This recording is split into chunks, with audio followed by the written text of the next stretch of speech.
الرحمن الرحيم الحمد لله رب العالمين وأفضل الصلاة وأتم التسليم على سيدنا وحبيبنا محمد وعلى آله وأصحابه أجمعين وبعد السلام عليكم ورحمة الله تعالى وبركاته. Дорогие братья, сегодняшняя наша тема, которую меня попросили раскрыть и обсудить эту тему, это вопрос следования мазхабов. Следование мазхабам. Откуда они взялись? Что оно такое? Мазхаб. И это суть ислама? Или же что-то другое, помимо ислама, который отдельно от сунната пророка, алейхиссалату вассалам? Вообще, в общем, раскрыть, что такое имамы мазхабов, что такое мазхабы, и что ученые ислама, всеми известные ученые ислама, вот их мнения некоторые я буду приводить. И что я хотел бы сказать здесь, вот этот вопрос мазхабов, следования мазхабам, это вроде бы известный вопрос был. Всем известный, хиляфа в нем не было раньше, потому что кто не знающий спрашивает знающего. Но сейчас такое время смутное, когда даже общеизвестные вещи, как день, явные и ясные вещи, из них, вокруг них разными философиями, разными пустословиями, даже можно сказать, из глупых вещей построили как будто умное что-то и показали людям явные, ясные вещи, как будто это глубокое, неясное, какое-то темное. Вот так же, что такое мазхаб, кто такие имамы, кто такие мукаллиды, это были такие явные и ясные вопросы. Сейчас в нашей теме, когда мы будем рассказывать про мазхабы и приводить слова ученых, там есть терминологии, которые, конечно, каждой науке, которой хас, свои личные, особенные терминологии, немножко кому-то, который ничего не владеет, ничем не владеет в науках, конечно, ему в некоторый момент трудно будет, но придется, поскольку такие вопросы есть, нам тоже использовать эти термины и раскрыть как можно попроще их. Перед всем этим, дорогие братья, хочу сперва начинать с аята Всевышнего Аллаха, в котором Аллах Та'ала, Сурат Ан-Ниса, 59 аяте, обращаясь к нам, верующим, говорит: «А'удhu билляхи минаш шайтанир раджим, бисмиллахир рахманир рахим, я айюхаллазина аману ати'у Аллаха ва ати'у Расуля ва улил амри минкум, فإن تنازعتم في شيء فردوه إلى الله والرسول إن كنتم تؤمنون بالله واليوم الآخر ذلك خير وأحسن تأويلا صدق الله العظيم».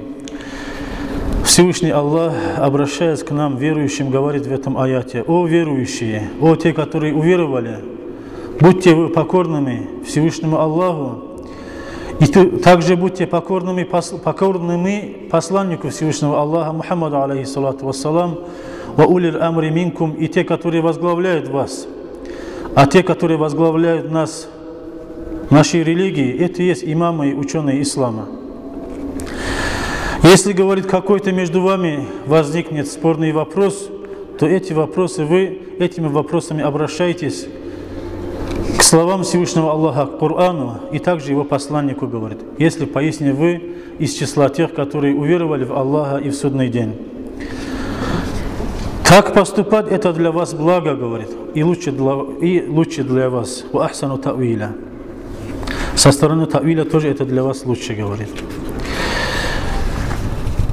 В этом аяте, что Аллах Та'ала к чему призывает, нам понятно. Еще, дорогие братья, хочу привести хадисы пророка, алейхиссалату вассалам, которым пророк, алейхиссалату вассалам, призывает нас придерживаться к мнению джамаата мусульман. Кто такой джамаат мусульман? Аль-имам ат-Тирмизи, рахимахуллах, всем известный хадисовед, он говорит: «Аль-джамаату инда ахли аль-ильми ахлюль фикхи валь ильми биль хадис.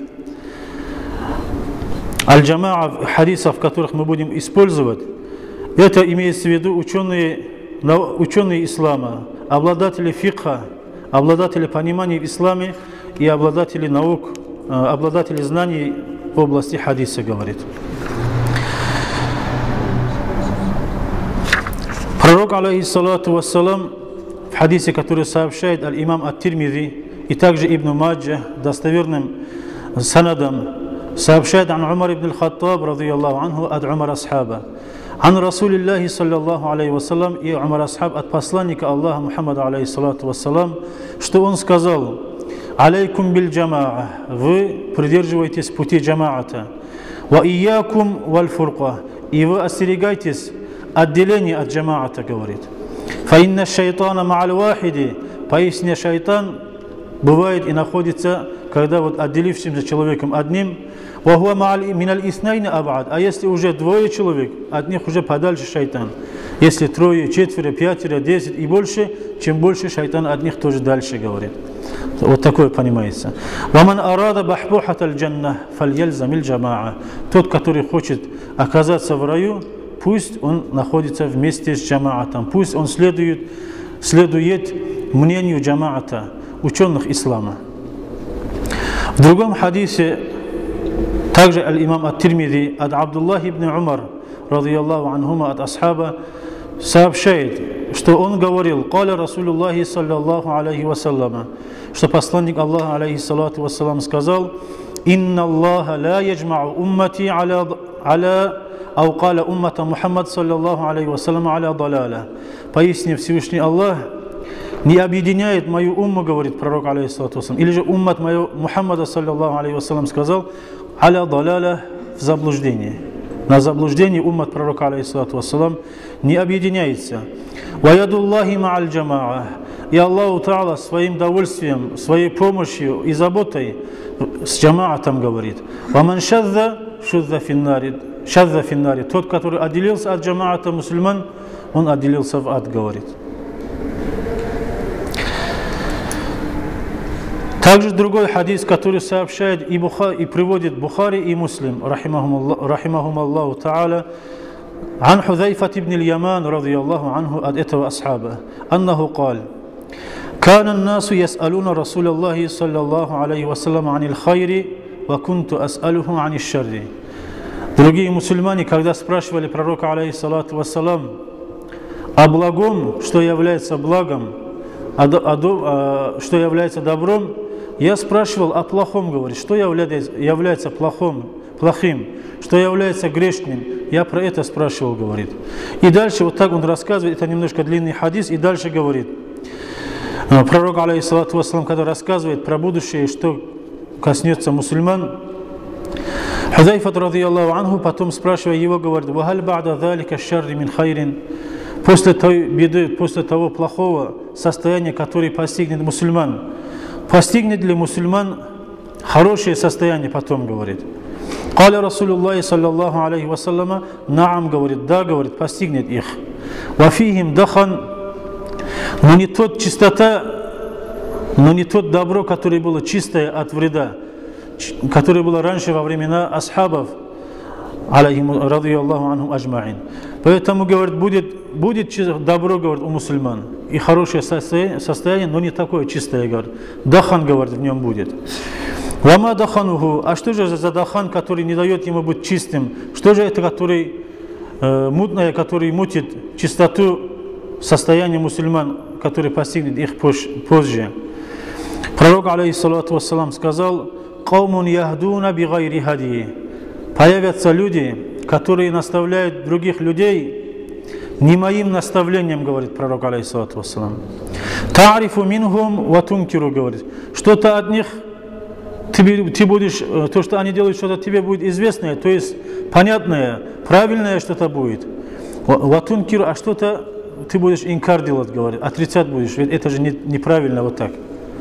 Культу, я спросил: «Фахаль ба'да залика аль-хайри мин аш-шарри».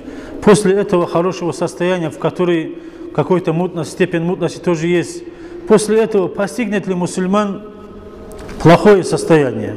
коснется ли их плохое состояние. Каля, он сказал, пророк, алейхиссалату вассалам, наам, да, говорит. Дуатун аля абуаби джаханнама, ман аджабахум илейха, кадафуху фиха. Появятся люди, которые призывающие людей, будут люди, призывающие у ворот ада, говорит, призывать будут они к аду, к заблуждению. Тот, кто ответит их призыву, они будут толкать его в ад, говорит. Я спросил пророка, алейхиссалату вассалам, культу я Расул Аллах, сифхум ляна, опиши нам этих людей, которые будут призывать нас, стоят у ворот ада и призывать нас к аду. Каля, он сказал, хум мин джильдатина, эти люди из наших, говорит, как и мы, вот такие же люди, говорит. Ваятакалламуна би альсинатина, они будут говорить нашим же языком, такие же люди, как и мы, говорит.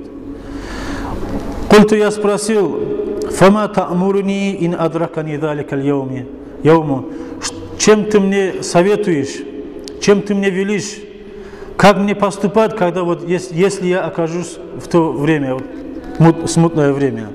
Пророк, алейхиссалату вассалам, сказал, тальзаму джамаат аль-муслимина ва имамахум. Ты будь и находись с джамаатом мусульман. Большинство ученых ислама, чего придерживается, вот с ними находись, говорит, и с их имамом, говорит, который возглавляет мусульман. Вот эти хадисы, дорогие братья, и такие же другие хадисы есть, в которых пророк, алейхиссалату вассалам, велит нам придерживаться большинства пути.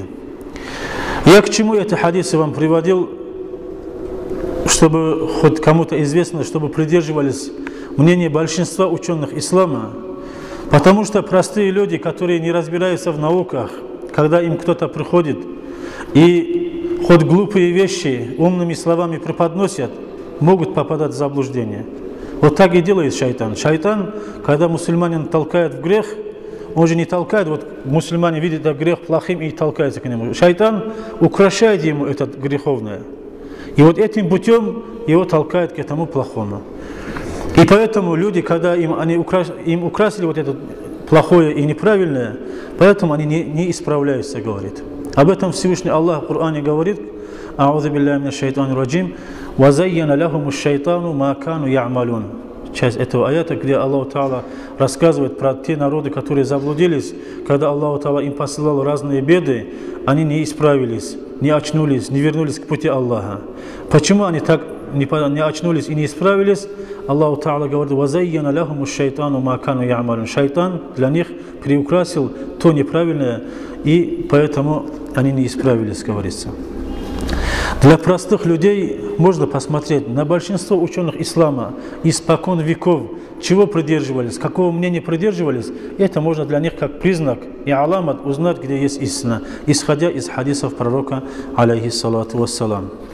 Перед тем, как вступить в нашей теме мазхабам, что такое иджтихад и кто такой муджтахид, и кто такой мукаллид, и что такое таклид, об этом коротко, что говорит имам Аль-Джувайни, имам Аль-Харамайн, который говорится, рахимахуллах.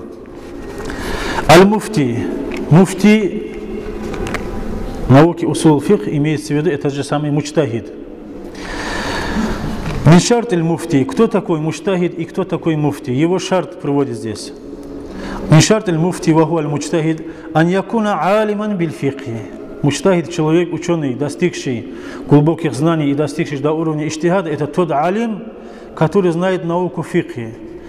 Аслан ва фар'ан хиляфан ва мадхабан, который знает усул этого основы шариатского права фикхи, знает фуру' мас'алат, которые в этом фикхе, науке фикхи, знает хиляфы, какие разногласия есть ученых в каждом вопросе, ва мадхабан, и знает мадхабы, мазхаб, который придерживается достоверное слово, это мазхабе.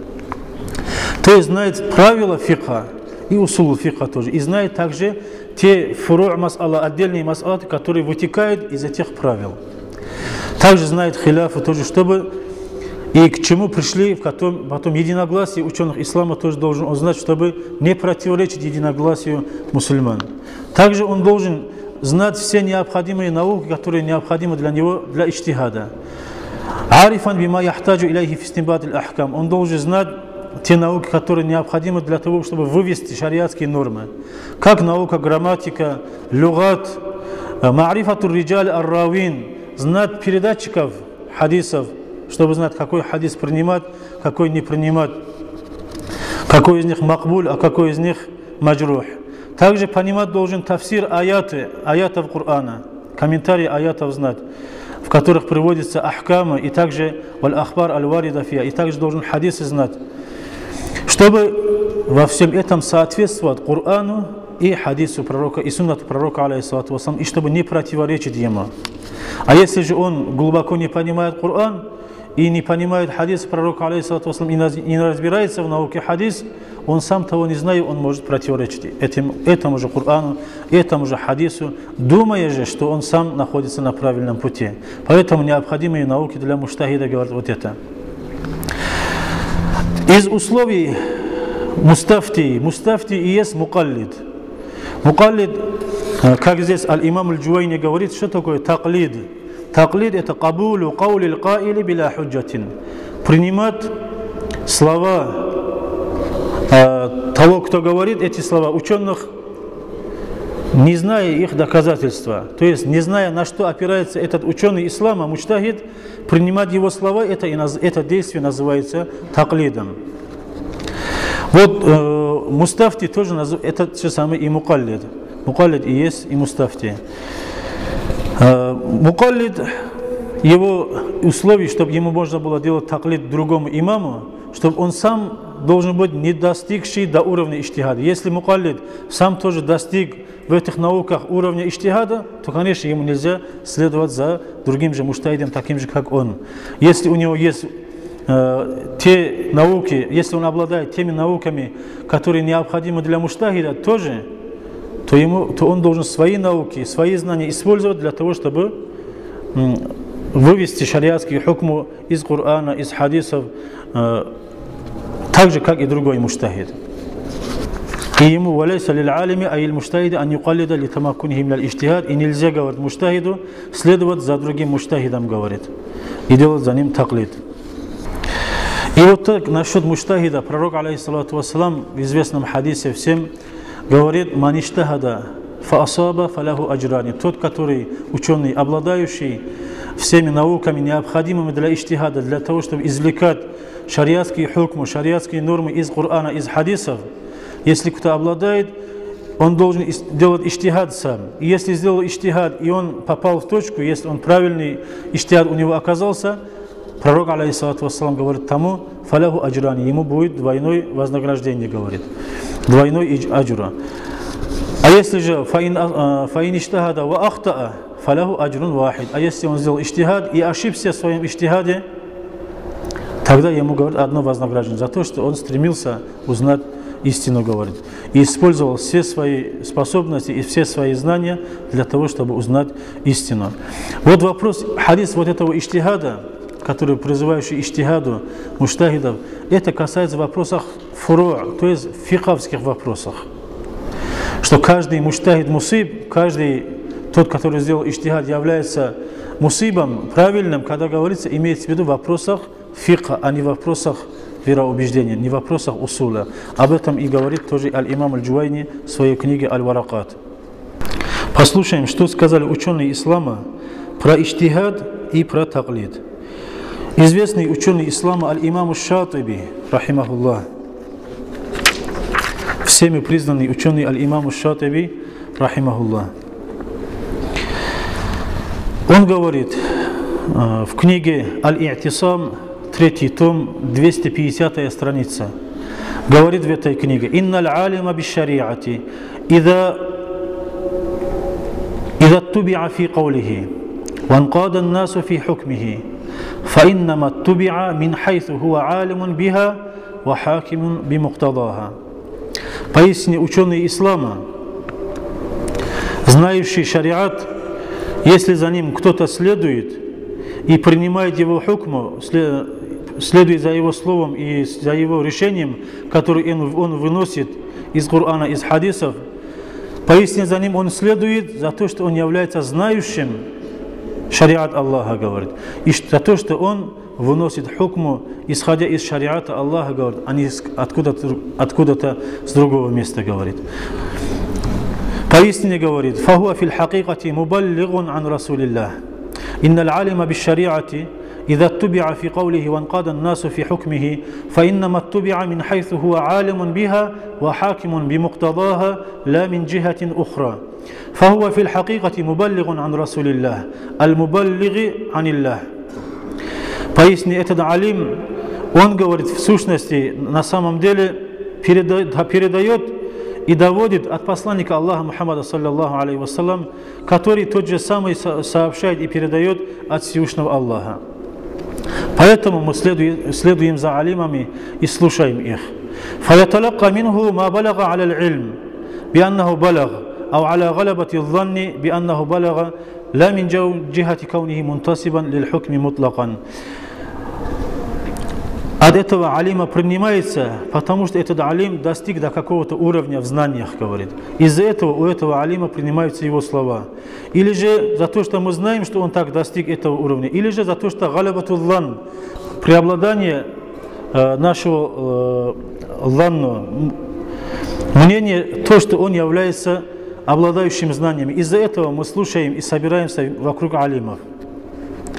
А не за то, что он не является, который от себя выносит хукму, не следуя Корану и хадисам, говорит.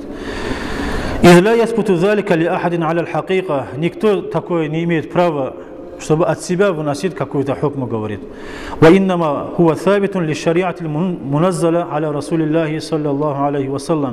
Пояснит, право выносить хукму, это, говорит, установлено только лишь, это право есть для шариата, который было ниспослано к посланнику Аллаха Мухаммаду саллаллаху алейхи вассалям.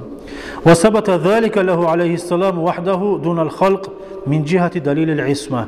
И это право принадлежит пророку алейхиссалату вассалам, вот комментировать, толковать шариат ислама и объяснять и доводить до людей шариат ислама, потому что он защищенный и безгрешный, защищенный от ошибок, и за то, что он безгрешный, говорит, из-за этого.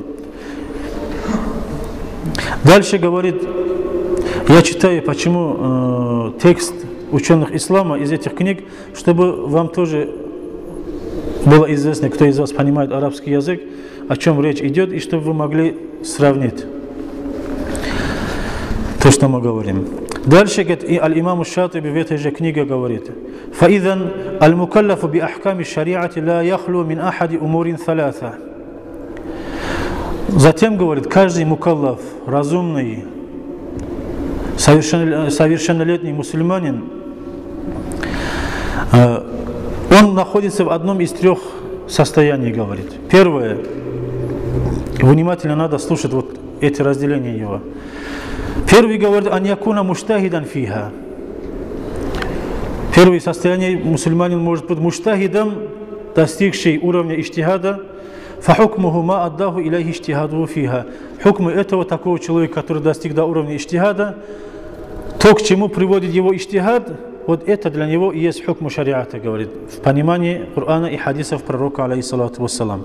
Он должен следовать своим знаниям, своему пониманию Корану и суннату пророка, алейхиссалату вассалам, если же он достиг до уровня иштихада. Второе состояние, который может быть мукаллаф. Ан якуна мукаллидан сарфан халиян миналь ильми аль-хакими джумлатан. Чтобы этот мукаллаф был мукаллидом, следующий за другим ученым, за муштахидом, который сам ничего не обладает, никакими знаниями не обладает, ноль, можно сказать, и следует за муштахидом. Этот мукаллид. Второе состояние. Вот для такого мукаллида фала будда лаху мин каидин якудуху. Для мукаллида, который не обладает знаниями, необходимыми для иштихада, для него необходим как путеводитель каид, который показывает дорогу, который разъясняет ему нормы шариата. Вахакимин яхкуму алейхи. Он нуждается в муштахиде, который выносит ему шариатские хукмы. Ва алимин яхтади бихи. И нуждается в алиме, за которым он должен следовать. Ва ма'лумун аннаху ла яхтади бихи илля мин хайсу хуа алимун бил ильми аль-хаким. И всем известно, говорит, понятно, почему мукаллид, почему джахиль следует за алимом. Он следует за ним за то, что он обладает теми знаниями, необходимыми для вынесения шариатского хукма из Корана, из хадиса. Именно из-за этого за ним следует, говорит. وَالدَّلِيلُ عَلَى ذَلِكَ, и доказательство для этого, как он говорит, أَنَّهُ لَوْ عَلِمَ أَوْ غَلَبَ عَلَى ظَنِّهِ أَنَّهُ لَيْسَ مِنْ أَهْلِ ذَلِكَ الْعِلْمِ لَمْ يَحِلَّ لَهُ اتِّبَاعُهُ وَلَا الْإِنْقِيَادُ لِحُكْمِهِ. Если же какой-то мукаллид, человек, следующий за кем-то другим, если он знает, тот, который, за кем он следует, не обладает достаточными знаниями для извлечения шариатских норм самостоятельно из Корана, из хадиса пророка, алейхиссалату вассалам, из сунната пророка, алейхиссалату вассалам, то ему нельзя, говорит, не дозволяется ему за ним следовать. «Лам яхилля лаху иттибауху, валал инқияду ли хукми», и также не разрешается ему следовать за его решением, который он понимает из Корана, из хадисов. Дальше говорит он, «Ля ясиху», то есть вот у него, когда следует за каким-то алимом, у него должно преобладаемое мнение быть, что он понимает Коран и хадис и правильно выносит шариатский хукм из Корана, из хадисов. Или у него должен быть галабатул зани, или же он должен уверенно знать, что он так, что он такой. Дальше говорит, «Балла ясиху ан яхтура бихатири аль-аммии вала гайрихи таклиду аль-гайри фи амрин ма ильмихи би аннаху лайса мин ахли залика аль-амри». Даже не то, что не дозволяется, и не дозволяется, говорит, и сверх того еще не считается действительным, чтобы в убеждении простого человека, который не обладает знаниями, чтобы у него такая мысль пришла, что тот, за кем он следует, не обладает знаниями. Если у него такая мысль приходит, что вот мнение, за которым он следует, неправильное, то его следование не считается действительным. كما أنه لا يمكن أن يسلم المريض نفسه إلى أحد يعلم أنه ليس بطبيب إلا أن يكون فاقد العقل. Он потом пример приводит, имам Шатиби, рахимахуллах, простой для нас. Например, нормальный, разумный человек, зная, если он заболел, и нужно, например, ему сделать операцию, скажем, он себя таслим делает, он ложится ли перед этим джахилем, зная, что он ничем не владеет в знаниях медицины и не умеет, ни разу не держал скальпель, например. Нормальный, разумный человек ложится ли перед ним, чтобы он резал его на части? Нет же, говорит. Вот так же, как разумный человек не ложится вот перед джахилем, чтобы он его оперировал, вот так же нормальный человек не следует за джахилем, который не обладает достаточными знаниями выведение шариатских норм из Корана и из сунната пророка, алейхиссалату вассалам, говорит. وإذا كان كذلك فإنما ينقاد إلى المفتي من جهة ما هو عالم بالعلم الذي يجب الانقياد إليه لا من جهة كونه فلانا أو فلانا أيضا. Также отсюда ясно говорит, что мукаллид, следующий за кем-то другим, не зная его доводов, не следует за ним, кроме как за то, что он обладает знаниями в области иджтихада, а не за то, что он такой-то, например, имя его такое-то, за то, что имам Шафи'i, как человек просто, а не как знающий. Не за то, что как имам Абу Ханифа, рахимахум Аллах, вот не из-за этого, не из-за личности, как тело, а за их знаний, и за их праведность, и из-за их, вот из-за их знаний, вот это имеется в виду, из-за их доверенность среди уммата. وهذه الجملة لا يسع الخلاف فيها عقلا ولا شرعا. Вот в этом вопросе, что мукаллид должен следовать за муштахидом, невозможно, чтобы был хиляф, говорит, разногласие. Не логически, говорит, недопустимо, чтобы было в этом разногласие, валя шар'ан, не с точки зрения шариата тоже недопустимо, чтобы было в этом хиляф. Чтобы не обладающий следовал за обладающим знаниями в вопросах иджтихада.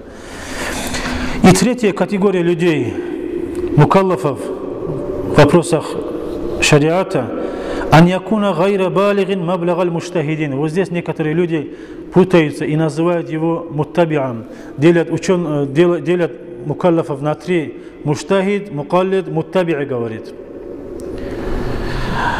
Вот третья категория людей, хотя муттаби'а такого нету, и как дальше, иншаллах, объяснять будут ученые ислама. Третья категория: ан якуна гайра балигин маблагал муштахидин. Человек, не достигший до уровня муджтахидов. Лакиннаху, но этот человек яфхамуд далиль, понимает далиль, если читает далили ученых, имамов, он понимает их далили. ويصلح فهمه للترجيح بالمرجحات المعتبرة في تحقيق المناط ونحوه. И он обладает пониманием, и который ему дает возможность предпочитать, какое мнение сильнее, чем другое, известными мураджихатами. Вот эта категория, третья категория людей. فَلَا يَخْلُوا أَنِ إِمَّا أَنْ يُعْتَبَرَ تَرْجِحُهُ أَوْ نَظَرُهُ أَوْ لَا. Тогда вот его предпочтение, вот принимается ли его такое предпочтение в шариатских нормах, или же не принимается? Вопрос говорит. فَإِنْ اعْتَبَرْنَاهُ, если же мы будем рассматривать его предпочтение и будем принимать его, тогда сара он мисляль муштахиди фи заликаль ваджхи. С этой стороны он будет как муштахид, говорит. Валь муштахиду иннама хуа табиун лиль ильмиль хаким, говорит. Он как муштахид, который он следует за своим ильмом, который ему диктует, что надо делать, говорит. Надирун нахваху, он будет смотреть, куда ему шатраху. Фаллази юшбихуху кадалика. То есть он, если дошел до уровня муштахида, он тогда будет как муштахид, говорит. Если он обладает на самом деле вот теми знаниями, которыми он может делать предпочтение над араами, над мнениями ученых имамов. А если же мы не будем считать и принимать его предпочтения, которые он дает в разных мнениях, он возвращается тогда на степень аммия, говорит, простого человека. А простой человек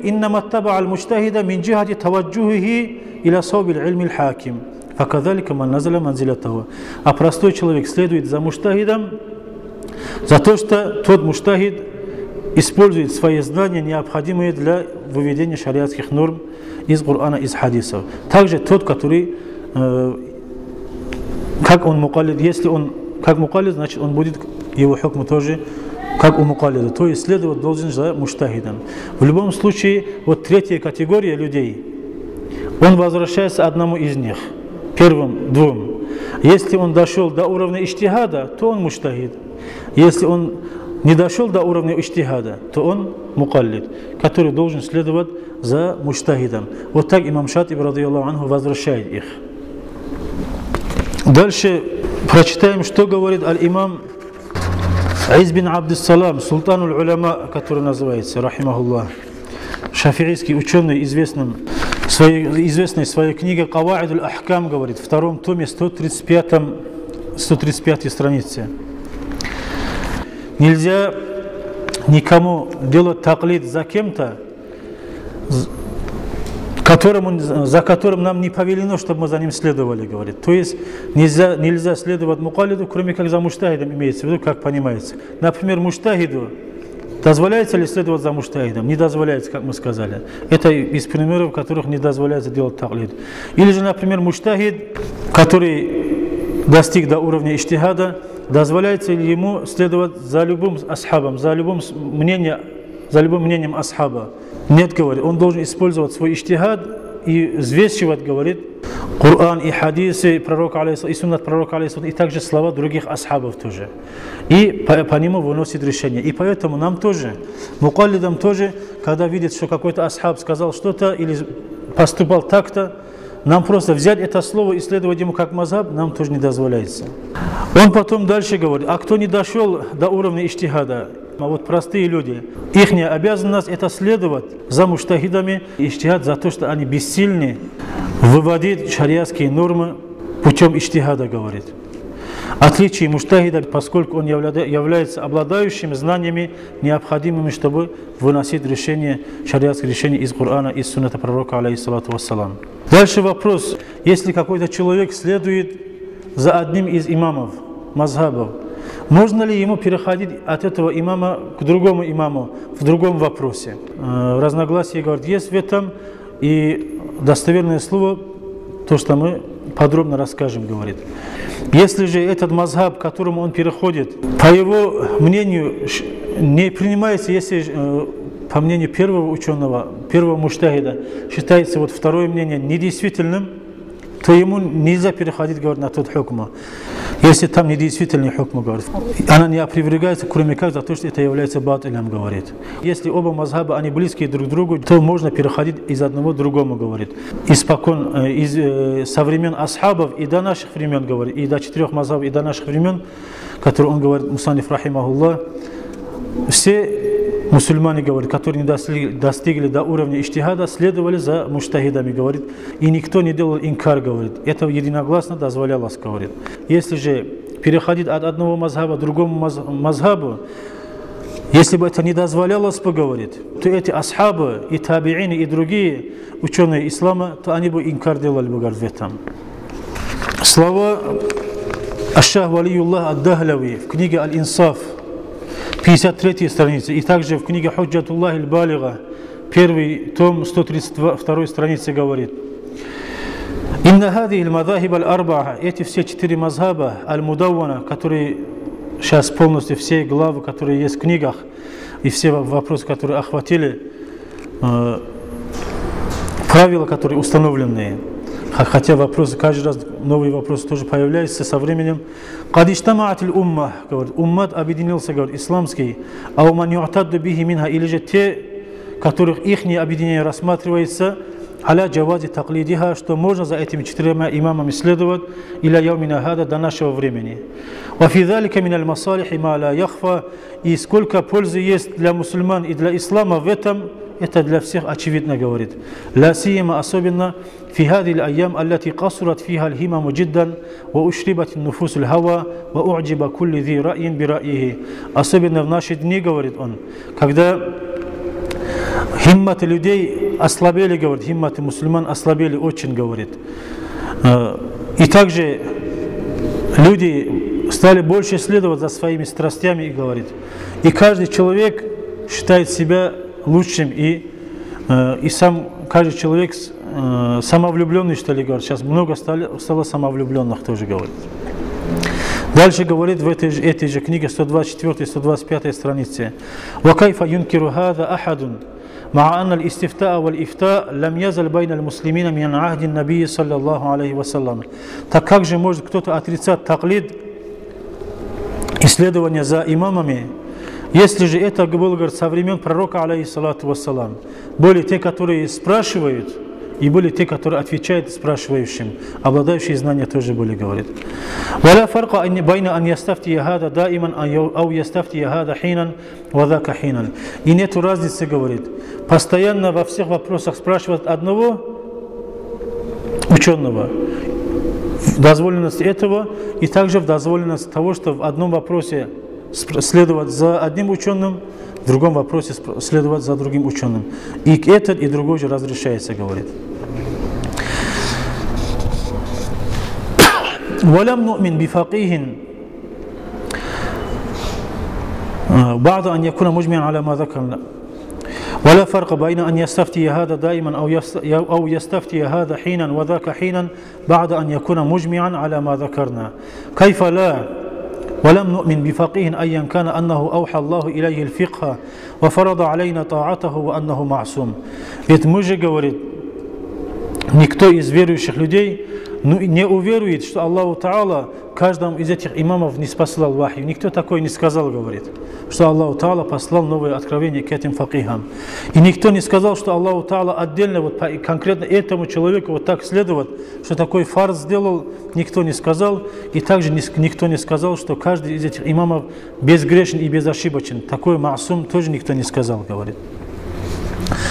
فإن اقتدينا بواحد منهم فذلك لعلمنا أنه عالم بكتاب الله وسنة رسوله. Если же кто-то из нас следует за каким-то имамом, то это, говорит, делаем мы за то, что мы знаем, что этот ученый, за которым мы следуем, этот имам, что он обладает знаниями Корана и также знаниями сунната посланника его Мухаммада, алейхиссалату вассалам. فلا يخلو قوله إما أن يكون صريح الكتاب والسنة أو مستنبطا عنهما بنحو من الاستنباط أو عرف بالقرائن أن الحكم في صورة ما منوطة بعلة كذا.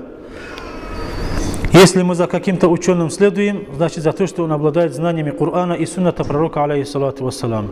Поэтому его решение, говорит, выносится или же прямо из китаба и сунната говорит, из сарих, из явных аятов Корана и сунната говорит. Или же извлекается из этих аятов и сунната пророка, алейхиссалату вассалам, одним из видов истимбата, который известны в науках усул. Или же это мы узнали по каким-то каринатам, обстоятельствам, что здесь известные обстоятельства приводятся в книгах усул и каваид аль-фих и так далее, что здесь определенный шариатский хукм такой-то, по обстоятельствам и по сравнению, по киясу на другие вопросы, в которых есть сарих аль-китаб и сунна, в которых есть нассу, говорит.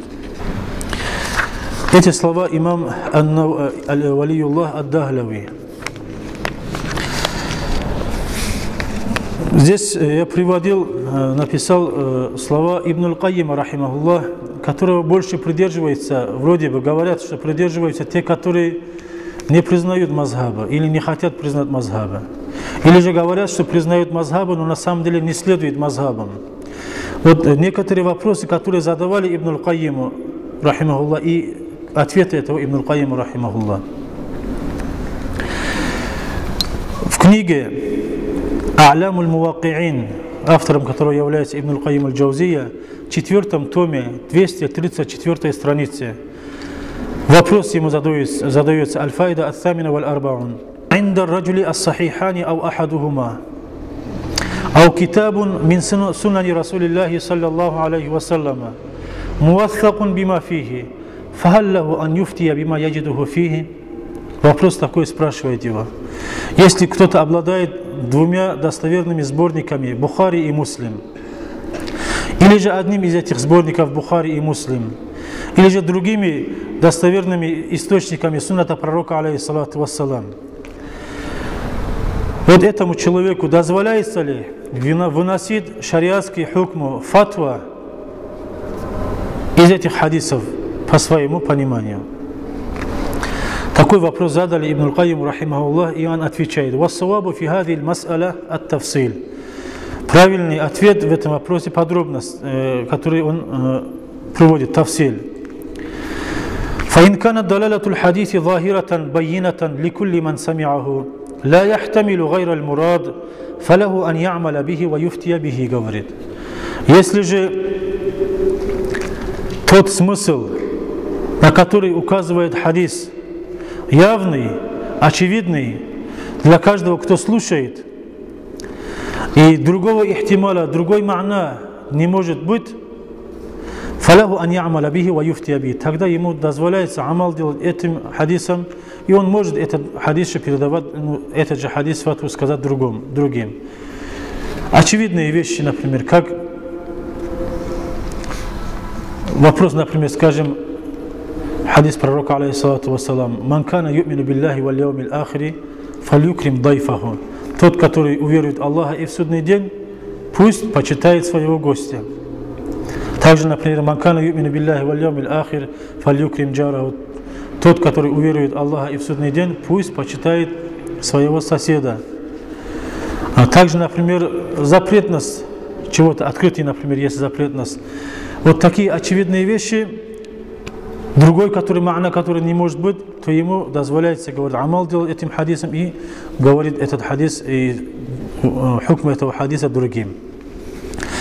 ولا يطلب التزكية له من قول فقيه أو إمام, и он не должен, от него не требуется, то есть, чтобы он в этом вопросе, что сказал факих или имам, спрашивать, говорит. Это опять когда? Если он обладает какими-то знаниями, как он дальше расскажет. Не нужно здесь спешить. И говорит, для него балил худжату каулю Расулиллахи саллаллаху алейхи вассалам, для него является худжатом слова пророка, алейхиссалату вассалам, посланника Аллаха.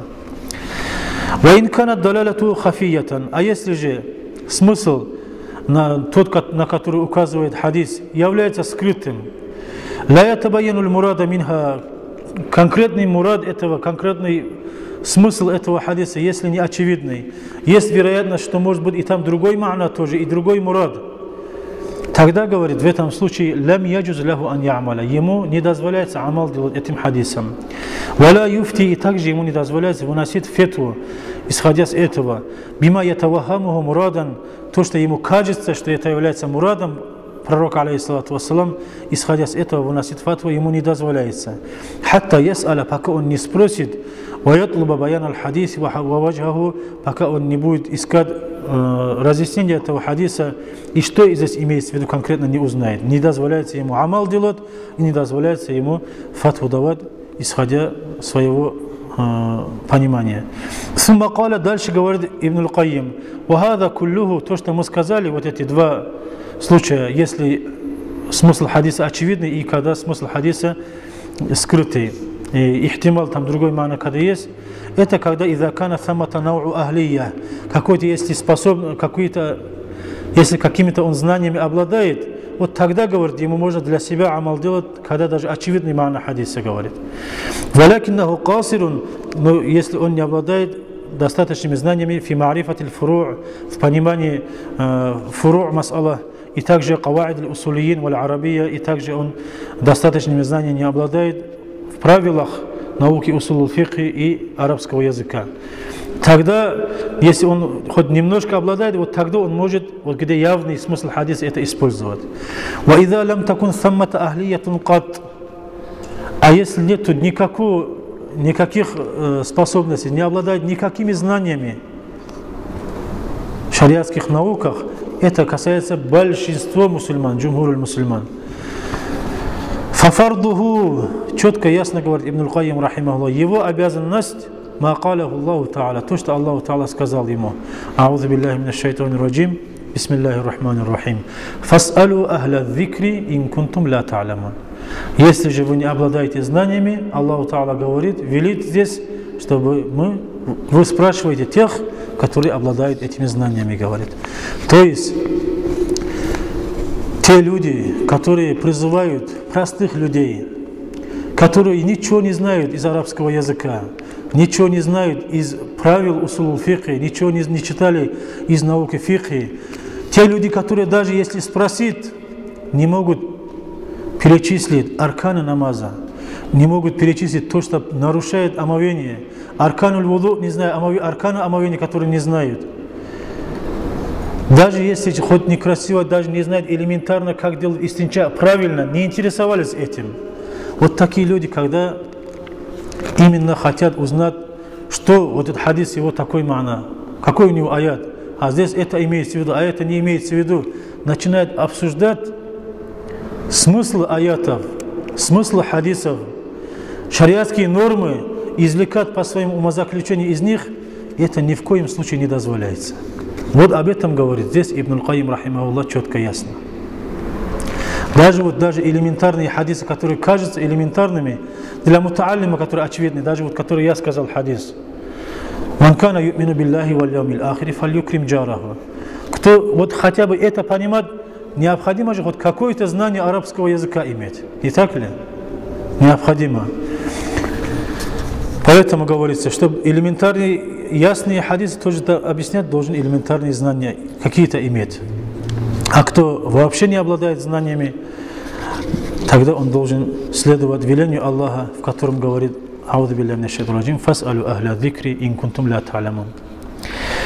Другой вопрос, тоже очень актуальный, именно я его слова взял Ибн аль-Кайим, рахимахуллах, потому что это всеми признанный. В этой же книге «А'лямуль муаки'ин», 4 томе, 237 странице, отвечая на вопрос, говорит на другой вопрос. Вопрос такой: «Халлиль муфти ан юфтия бигайри мазхаби имамихи».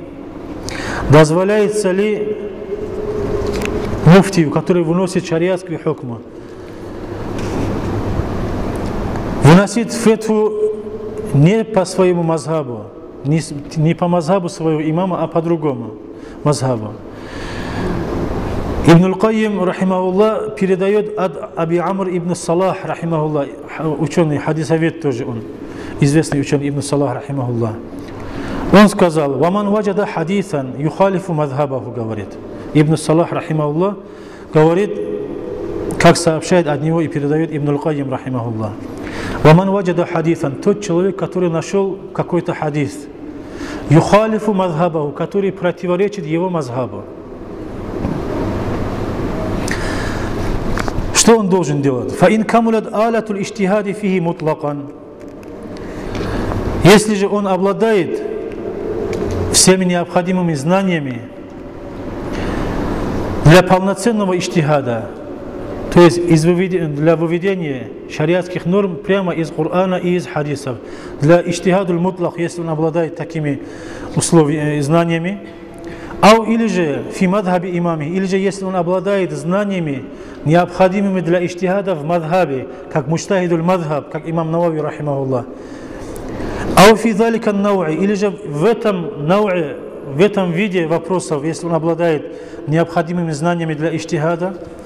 Фи тилкаль мас'аля, или же в конкретном мас'алате, в этом, если он обладает необходимыми знаниями для иджтихада, известными в науках усул фикхи, тогда для этого человека, достигшего иджтихада, фал'амалу бидалика аль-хадиси ауля, для него лучше следовать амал делать этим хадисом, говорит. Если же он обладает, как он сказал, необходимыми знаниями для иджтихада.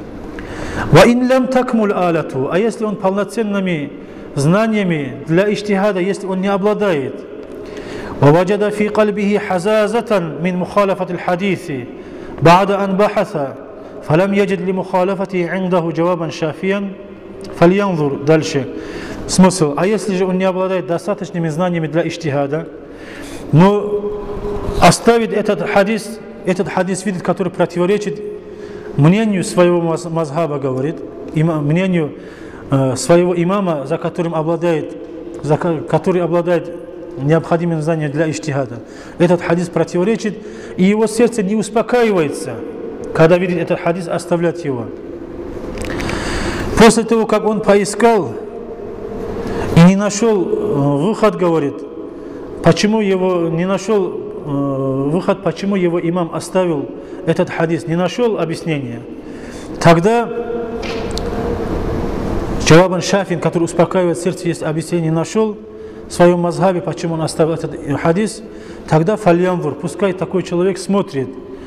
Дальше. Халь амиля бидалика аль-хадиси имам мустакилун амля. Этим хадисом, который он увидел, делал ли амал другой муджтахид мутлак, самостоятельный муджтахид, который достиг до уровня муджтахида мутлака. Делал амал этим хадисом или нет? Вот на это пускай посмотрит, говорит. Фаин ваджадаху, если же он найдет, что другой муджтахид мутлак делал амал этим хадисом, который ему кажется достоверным, фаляху ан ятамадхаба бимадхабихи фил амали бидалика аль-хадис. Тогда этот человек имеет право следовать мазхабу того имама, который взял этот хадис. Смотри, что говорит. Не следовать этому хадису, а следовать имаму, который взял, следовать мазхабу того имама, который взял этот хадис. Ва якуну узран лаху, говорит, фи тарки мазхаби имамихи фи залика валлаху а'лям. И если он вот так поступит, то это является для него узром, оправданием для оставления своего мнения, своего имама, вот следования этому хадису или же не следования. Вот так говорит валлаху а'лям аль-имам Ибн Кайим аль-Джаузия рахимахуллах. Ясно говорит. Если даже он увидит хадис, то он должен следовать, смотреть, есть ли какой-то другой имам мустакиль, муджтахидун мутлак, который взял этот хадис или нет, говорит. Почему, если раз все имамы муджтахидун мутлак, которые мустакиль имамы, если этот хадис есть достоверный, который тебе кажется достоверным, и если его оставили, есть, значит, какое-то объяснение, как он дальше в других местах говорит, ученые, в том числе и Ибн Кайим рахимахуллах, почему они оставили это? Есть у них для этого объяснение. И причина, которую ты не знаешь. Поэтому, говорит, если другого какого-то имама нет, который следует за этому хадису, тебе нельзя оставлять мнение ученых ислама и по своему умозаключению взять этот хадис и делать по нему амал. Дальше еще говорит он, 50-я страница, 50-й аль-файдатуль хамсун, говорит, 50-я польза. В этой же, 4-м же томе, 237-й, после него, который мы сказали, дальше говорит, هل للمفتي المنتسب إلى مذهب إمام بعينه أن يفتي بمذهب غيره إذا ترجح عنده. Дозволяется ли муфтию, который относит себя к мазхабу одного из имамов конкретного, дозволяется ли ему выносить фетву по другому мазхабу, если возле него предпочтительным, то есть более достоверным считается тот мнение. Дозволяется ли ему выносить фетву по другому мазхабу? Такой вопрос. Он отвечает: «Ин кана саликан сабиля залика аль-имами фил иджтихади ва мутабаати ад-далили, фалаху ан юфтия бима тараджаха индаху мин каули гайрихи». Если же этот же муфти следует за тем имамом в иджтихаде его, того другой, который взял это мнение, в иджтихаде за ним, если следует, и в далилях тоже, если за ним следует, то он имеет право, тот, который достоверным ему кажется, по нему же он тоже выносит фетву, говорит. Имеет такое право. То есть, мы знаем, есть адилля аль-муттафак алейха, все, которые признали, далили есть, на которые опираются все муштахиды, все имамы. Это аль-китаб, ас-сунна, аль-иджма', аль-кияс. Аль-адилля аль-муттафак алейха, аль-китабу, ва-суннату, валь-иджма', валь-кияс. Это муттафак алейха. А есть адилля аль-мухталаф фиха.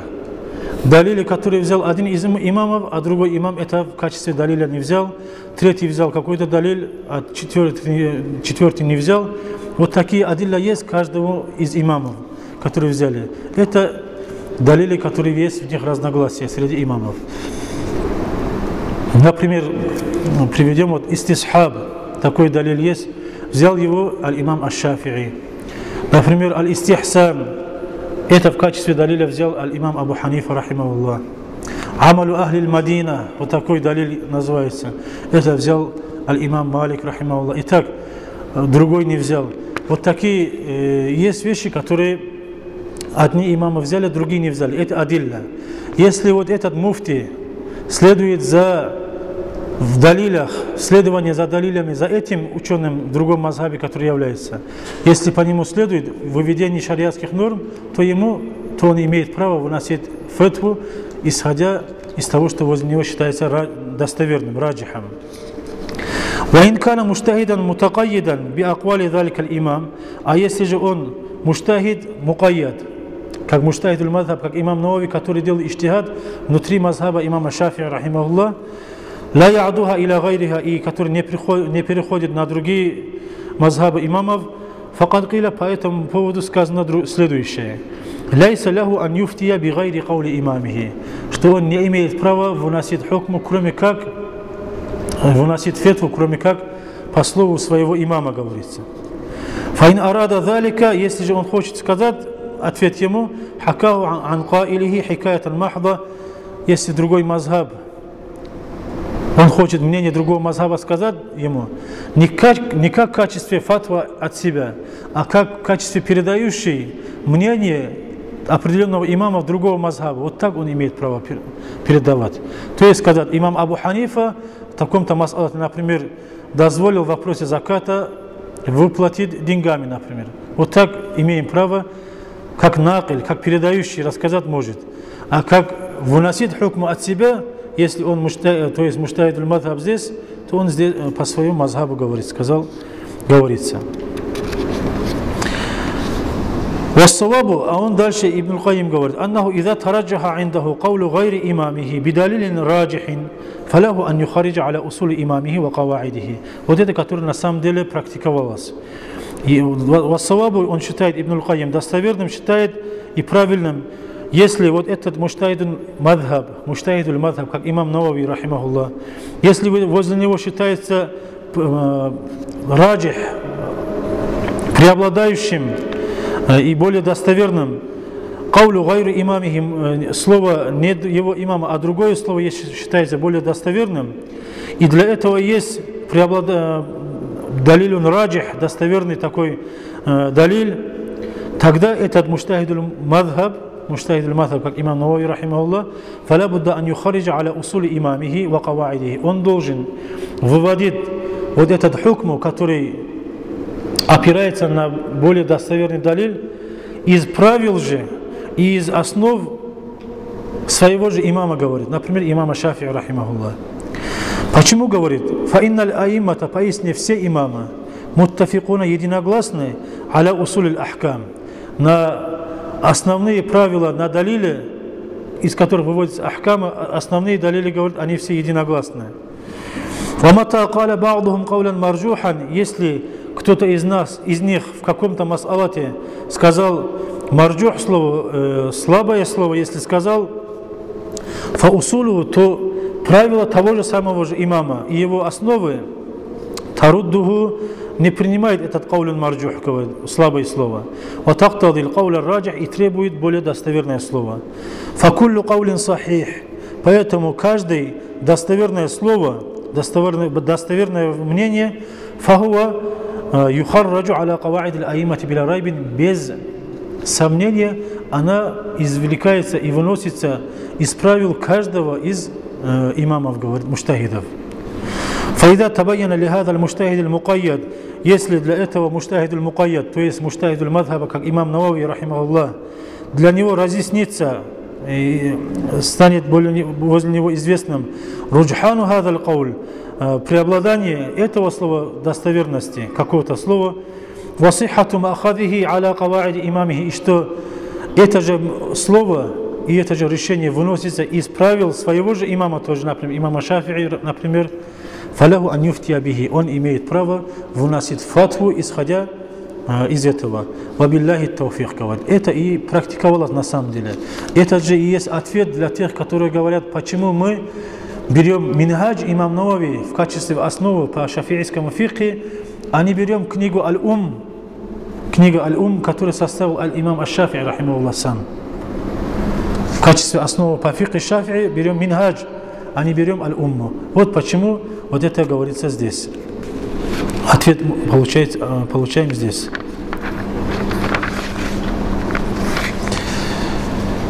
Ибн Аль-Кайим в другом месте, рахимахуллах, в книге А'лям аль-Муаки'ин, 3-м томе, 167 странице говорит, насчет мукаллидов и насчет, то есть таклида, насчет следования за мнением другого, не зная его доказательства, в чем бы это ни было, в общем делит его и делит на несколько قسمов, на несколько разделений. Он говорит здесь: «Викру тафсиль аль-каули фи таклиди ванкисамуху, иля ма яхруму аль-каулу фихи валь-ифтау бихи, ва иля ма яджибу аль-масиру илайхи, ва иля ма ясугу мин гайри иджабин». Есть вид таклида, который запрещается делать. Такой вид таклида тоже есть. И который нельзя, что можно такой таклид сказать, тоже нельзя говорить. И фетву выносить, что так нужно делать, тоже нельзя. Этот вид таклида, такой есть один вид. Другой вид таклида, который обязательно делает таклид. Такой вид таклида тоже есть. Ва иля ма ясугу мин гайри иджаб. Есть третий вид таклида, который и не обязательно, и не запретно, который дозволяется делать. Так он разделил таклид на 3 вида. Первый вид, который запрещается делать, какой таклид запрещается, он объясняет. Фа'аман нау'уль ауаль, фахуа салатату анва'. Первый вид, то есть запретный вид таклида, делится на 3 вида тоже. Первый, ахадуха, аль-и'раду амма анзаля Аллаху ва адаму илтифати илайхи, иктифаан би таклид аль-аба. То есть отворачиваться от того, что Аллах Та'ала не спасал к нам, то есть от Корана, от сунната пророка, алейхиссалату вассалам, отворачиваться от религии Аллаха и не смотреть, что говорится в шариате Аллаха, а делать то, что родители делали, отцы наши делали, и вот так делать, несмотря это правильно ли по шариату или нет, вот этот вид следования, вот это запрещается, говорит. Это один из видов. Второй вид, ат-тани, таклиду ман ла я'ламу аль-мукаллиду аннаху ахлун ли ан юхада би каулихи. Этот вид таклида тоже делается в наше время. Запретный вид. Это следовать за тем человеком, которого ты не знаешь, он заслуживает ли за ним следовать или нет. Следовать за тем человеком, который неизвестно, он обладает ли достаточными знаниями для иджтихада или же нет. Вот за таким человеком следовать тоже, он говорит, запретно. А если мы знаем конкретно, что он не обладает, не обладает уровнем иджтихада и не обладает теми знаниями, которые позволяют ему делать иджтихад прямо из Корана, из хадисов и выносить из них хукму, это сюда касается. Ибн Аль-Кайим говорит, это запрещается делать. Это запретный вид таклида. И третий вид таклида тоже ат-таклиду ба'да киямил худжа وظهور الدليل على خلاف قول المقلد. Этот вид тоже делают некоторые упрямые люди, которые говорят, это следовать за кем-то, после того, как утвердился и установился далиль, который указывает на недействительность того, за кем ты следуешь. После этого тоже упираться и держать его слово, вот это тоже говорит запретный вид таклида. Хасан, Абу Юсуф, рахимахумаллах, когда они исправили своего же имама, исходя из них, они говорят, вот здесь имам Абу Ханифа вот так сказал, более достоверным является это. Они когда говорят оба, вот по мазхабу имама Абу Ханифа, всем известно, принимается их мнение. Слепое исследование не делали ученые ислама, даже вот за этими 4 имамами.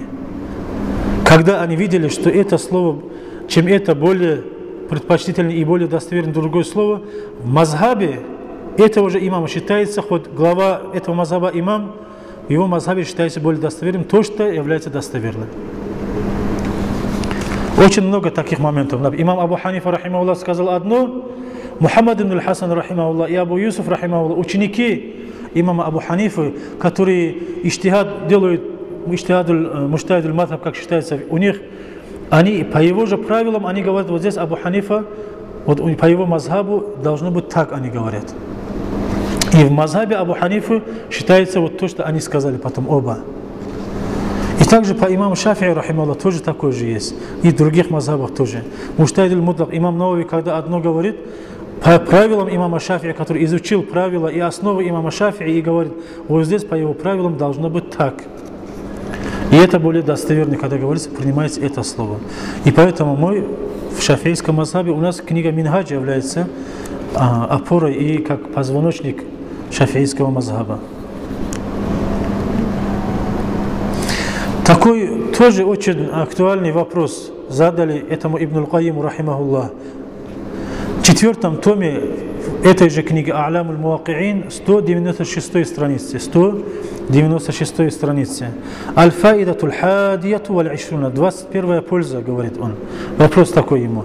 Иза тафаккаха ар-раджулю وقرأ كتابا من كتب الفقه أو أكثر وهو مع ذلك قاصر في معرفة الكتاب والسنة وآثار السلف والاستنباط والترجيح فهل يسوغ تقليده في الفتوى؟ Вопрос перевожу. Если какой-то человек прочитал одну книгу или же несколько книг по фикхе, но хоть он прочитал несколько книг по фикхе, но вместе с этим, если он не обладает достаточными знаниями Корана, сунната пророка, алейхиссалату вассалам, в области Корана и науки Корана, и также в области сунната и наук сунната, улумуль Корана ва улумуль хадис, и также не обладает достаточными знаниями фи атари салафи, асхабы, табиин и так далее, что они сказали. В этих тоже, если он достаточными знаниями не обладает, каждый что говорил, как поступал, какие решения выносили. И также, если он не обладает истимбат, извлекать и выводить шариатские нормы из Корана, из хадисов, достаточными знаниями, если не обладает, чтобы тарджих делать, перевешивать одно мнение над другим, и вот это сильнее, чем тот, вот так сказать. Для этого тоже есть достаточными знаниями, если он не обладает. И вместе с этим, если он выносит какие-то хукмы и фетвы, как это часто встречается у нас. Многие молодые люди есть, несколько лет в арабских странах, которые были, несколько лет в начальных курсах, которые учились, несколько книг, которые по разным наукам прочитали, по фикху или другим, но достаточными знаниями, как он здесь, Ибн аль-Кайим, рахимахуллах, говорит, в знаниях Корана, сунната, атару салаф, для истимбата, для тарджиха, если он не обладает, вот можно ли, когда он выносит какой-то хукму и фетву, противоречащий мнению муштахидов, мазхабов, можно ли за ним следовать? Вопрос задали ему. Он говорит, фиги линнаси арбаату акваль. У ученых есть по этому поводу 4 разных мнения, говорит. Мы укоротим. Он говорит дальше, вассавабу фиги, перечисляет эти 4 мнения и говорит, более достоверное из них, говорит Ибн аль-Кайим, рахимахуллах, وهو أنه إن كان السائل يمكنه التوصل إلى رأي عالم يهديه السبيل لم يحل له استفتاء مثل هذا ولا يحل لهذا أن ينسب نفسه إلى الفتوى مع وجود هذا العالم. Говорит. Очень четко, ясно сказал, рахимахуллах. Если же этот человек, который спрашивает у такого человека, который не обладает достаточными знаниями, которых он сказал, хоть прочитал несколько книг по фикху и других науках, нельзя, говорит, если этот спрашивающий человек может найти другого алима, узнать мнение муджтахида, что он сказал по этому вопросу, если он может узнать, который наставляет его на правильный путь, ему нельзя обратиться к такому человеку. Лям яхилля лаху истифтау мисляда. Вот такому человеку спрашивать и обращаться за фетвой, лям яхилля, не дозволяется.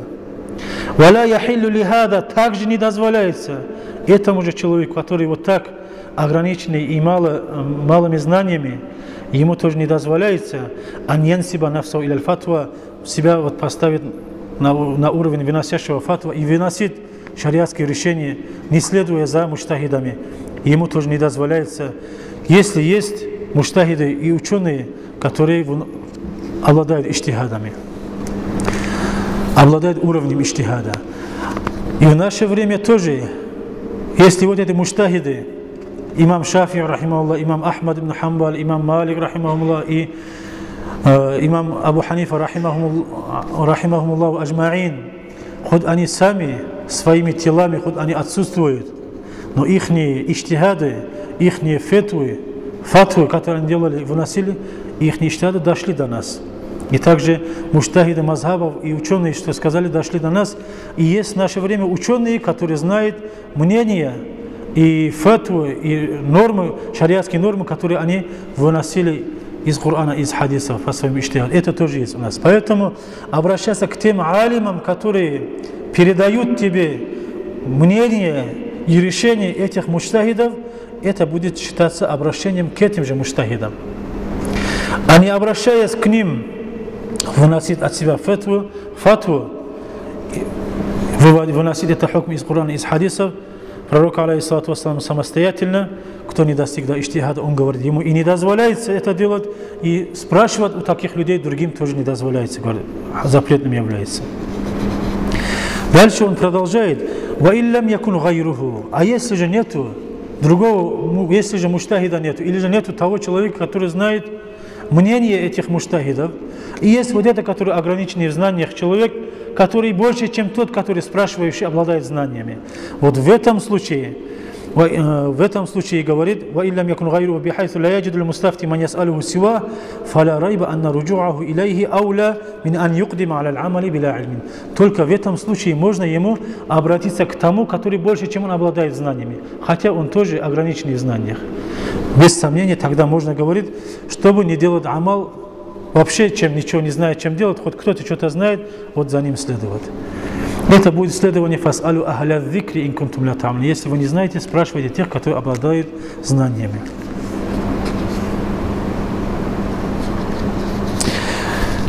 Другой вопрос, тоже Ибн аль-Кайиму спросили, рахимахуллах, в книге А'лям аль-Муакки'ин приводится 4 том, 215 страница. Его спросили, «Халь яджузу лиль хайи таклиду аль-майит». Как раз этот вопрос связан с тем, что выше только что сказали. «Халь яджузу лиль хайи таклиду аль-майит». Дозволяется ли живому человеку, как мы, следовать за умершим муджтахидом, таклид делать за умершим муджтахидом, «Валь амаль би фатва» и делать амал с его фатва, с его решением. «Мин гайри ихтибариха биддалили муджиб ли сихати аль-амали биха». Не рассматривая тот далиль, на который он опирался и который обязывает нас, чтобы не рассматривая тот далиль, на который он опирался, который необходим для действительности любого амала. «Фихи ваджхани», сказал Ибн аль-Кайим, в нем есть два ваджха, говорит, для асхаб имам Ахмад, для учеников имама Ахмад ибн Хамбаля, рахимахуллах. «Фаман манааху те, кто из них, кто запретил делать такое, он сказал: يجوز تغيير اجتهادي لو كان حيا فإنه كان يجدد النظر عند نزول هذه النازلة. Он говорит, те, которые говорят, нельзя следовать, хоть их мало, очень, они говорят, может, этот имам объясняет это свой запрет, почему они запрещают. Может, если этот имам остался бы живым, он, может, изменил бы свое мнение, говорит. Поскольку каждым новым мас'алате он же иджтихад делал, может, изменил бы, говорит. Вот поэтому не принимаем, говорит, мнение умершего муджтахида. Это очень мало кто так сказали. Но дальше он говорит, вассани, а второе мнение, говорит Ибн аль-Кайим, рахимахуллах, аль-джаваз, что дозволяется делать. Ва алейхи амалу джами'иль мукаллидина фи ақтарил ард. И вот этому мнению, то, что дозволяется делать таклид за умершими муджтахидами, этого же мнения придерживаются все мукаллиды на земле, говорит, где бы они ни были, фи ақтарил ард. Ва хияру ма би айдихим, самое лучшее, что есть в руках у мусульман, это, говорит, таклидуль амват, то, что оставили эти умершие муджтахиды своим телом, которые умерли, их труды, их работы, говорит. Исследование за этими умершими имамами, это самое лучшее, что есть в руках мусульман, говорит Ибн аль-Кайим. И дальше он говорит, «Валь аквалу ла тамут бимаути каилиха». Слова и решения, которые выносили эти муджтахиды, они же не умирают, говорит, смертью этих же имамов, говорит. «Кама ла тамутуль ахбару бимаути руватия». Так же, как не умирают те вести, те хабары, которые дошли до нас, смертью тех, которые передавали эти хабары. Например, за то, что умерли передатчики хадисов, хадисы же не умирают. Мы же берем же эти хадисы, хоть передатчики хадисов умерли. Вот так же мнение ученых, муджтахидов и решения, которые выносили эти ученые ислама, тоже не умирают, тоже остаются, хотя эти муджтахиды, которые выносили эти решения, они умерли. Вот так говорит Ибн аль-Кайим, рахимахуллах, четко, ясно. Рахимахуллах. Такой вопрос, такое изречение, айбарат есть, такой айбарат есть у ученых ислама, которые говорят: мадхабуль амми мадхабу муфтихи, валайса лиль амми мадхабун муайян. Перевод этих слов. Мадхаб простого человека, мукаллида имеется в виду, является мазхабом его же муфтия, тот, который ему выносит шариатский хукм, муфти является. Вот муфтия решение, муфтия мазхаб для этого же простого человека, аммия мукаллида, говорит. И исходя с этого, говорят, нету для простого человека своего мазхаба, говорит. В каком смысле это? Это надо правильно понимать, вот это решение и выражение ученых. Некоторые эти слова приводят и говорят, вот авам человек, у него не может мазхаба, и путает людей как только могут. Здесь что имеется в виду, что имеет в виду этим словом ученые? Имеется в виду, когда простой человек, у него возникает какой-то вопрос. Он что делает, мукаллид? Поскольку он сам не может выносить шариатский хукм из Корана, из хадисов, извлекать из него шариатский хукм, он обращается к кому? К тому, кто обладает этими знаниями для вынесения и для извлечения шариатского хукма из Корана, из хадисов. То есть муджтахид обращается. Муджтахид и муфти это одно и то же. Фил асли, в науке усул фикhi, это имеется в виду. Муфти и муджтахид, усул фикhi это один и тот же человек. Муфти сейчас называют муфтиями по каким-то муфти ханафийского мазхаба, когда говорит, муфти шафиийского мазхаба, или там так-то, какой-то человек муфти, когда говорит, это в переносном смысле, а не в прямом смысле, которых мы называем муфтиями. Они что делают? Они передают нормы и решения, которые вывели и вынесли муджтахиды из Корана, из хадисов. Эти муфтии. А здесь мы имеем в виду, муфти здесь как муджтахид, как усул фикх ученые имеют.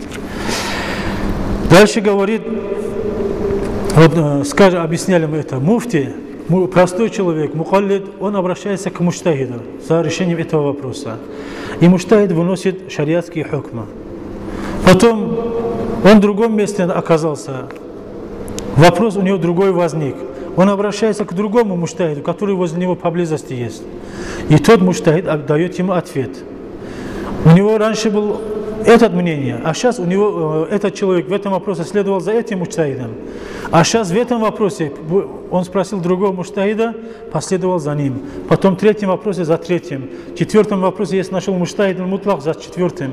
Вот это имеется в виду, когда говорится, что у простого человека своего конкретного мазхаба нету, его мазхаб есть мазхаб его муфтия, когда говорится муджтахида. Это имеется в виду. А не имеется в виду, что он безмазхабный, должен извлекать из Корана, из хадиса, он ничего не понимает. Нет. Он должен следовать как мукалид за муджтахидом. Исходя с этого, простой человек, как мы сказали, у него остается только вот этот такой вариант: следовать за муджтахидами, обращаться своими вопросами к муджтахидами. Но если он сейчас, в наше время, не находит муджтахида, муджтахидуль мутлака, он тогда что делает? Он должен искать алимов, которые знают решения, которые выносили эти муджтахиды по конкретным вопросам. Что они говорили, что они делали. Спрашивает и обращается к этим алимам. И эти алимы передают ему фетву и решения, которые выносили эти муджтахиды. И этим самым этот простой человек, который обратился к этим алимам, считается таким человеком, который следует мазхабу того муджтахида, за мнением которого он обратился к этому алиму, который знает мнение того муджтахида.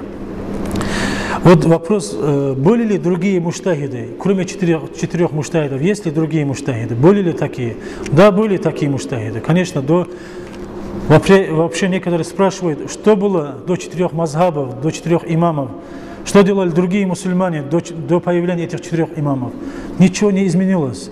До появления 4 имамов были другие имамы. И все люди спрашивали этих других имамов. Были во время даже этих 4 имамов, как имам Аль-Аузаи, рахимахуллах, имам Аби Саур, и такие другие муджтахиды тоже были. До них были среди асхабов тоже были разные муджтахиды. Не все асхабы же одного уровня были. Были среди муджтахидов, среди асхабов, как Ибн Аббас, радийаллаху анхума. Асхабы некоторые только у него спрашивали, любой вопрос, который возникал, обращались к нему. Кто тогда Ибн Аббас, радийаллаху анху? Ибн Аббас, радийаллаху анху, он тогда имам, то есть муфти, а тот, который у него спрашивает, асхаб, это мустафти, то есть мукаллиды. Также, например, был Ибн Аббас и Ибн Мас'уд, радийаллаху анху. Его мазхаб, его иджтихады, его шариатские решения, которые он выносил, исходя из Корана и сунната пророка, алейхиссалату вассалам, его мнение и его учеников распространился в Ираке. Известно это в Тариху Ташри'и, в науке Тариху Ташри'и, кто немножко прочитал эту науку. Абдуллах ибн Умар, асхаб, радийаллаху анху, его иджтихады, его фетвы, его шариатские нормы распространились в Хиджазе. Также среди табиинов приводит пример Муджахида, рахимахуллах, и также Ата ибн Аби Рабах. Они были муфтиями в Мекке. Даже халифа в их время назначил этих табиинов, именно чтобы они выносили шариатские нормы, а даже другим запретил, и все у них спрашивали. Никто инкар не делал, и сами они тоже инкар не делали. Это означает, что следовать за имамом, что не обладающий знаниями для иджтихада, что он должен следовать за обладающими этими знаниями. Это в этом есть иджма, говорится, поэтому. Потому что во время асхабов это так было, никто инкар не делал. Во время табиинов это было, никто инкар не делал. И также после них тоже было. И после них вот до сих пор 4 имама, их мазхабы больше распространились и дошли до нас.